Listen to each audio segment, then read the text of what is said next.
انہوں نے ایک لمبا سفر، ایک لمبا عرصہ جو ہے دیکھنے کو ملا ان کی زندگی کا کہ کس طرح وقف وہ نظر آئے ہیں خدمت کے لیے. کیسے یاد کریں گے انہیں؟ میں تو سب سے پہلے آپ کا شکریہ ادا کرتا ہوں کہ آپ نے مجھے دعوت دی کہ میں اس فورم پہ اپنی بات سر سید کے متعلق رکھوں.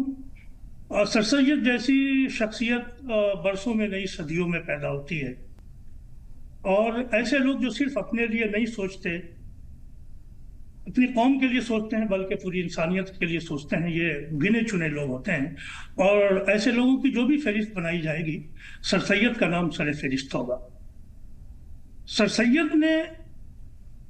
80 سے کچھ زیادہ سالوں کی عمر پائی، اور ان تمام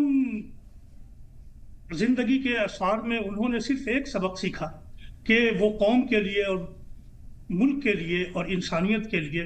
اپنے آپ کو وقف کرے. سر سید نے صرف ایک تعلیمی تحریک نہیں برپا کی، اگرچہ وہ تعلیمی تحریک نہ صرف ہندوستان میں بلکہ بر صغیر ہند پاک بنگلہ دیش اور اس سے آگے بڑھ کے ہم یہ کہیں ایشیا میں ایک ایسا کارنامہ ہے جس کی کوئی ہمیں مثال نہیں ملتی. اس کی وجہ یہ ہے کہ جس سال سر سید پیدا ہوئے تھے 1817 میں، اسی سال ایشیا کا پہلا کالج کلکتہ میں ہندو کالج قائم ہوا تھا. لیکن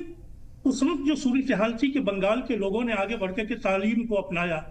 لیکن مسلمانوں میں تعلیم کی جو کمی تھی اس کا اندازہ اس سے لگائیں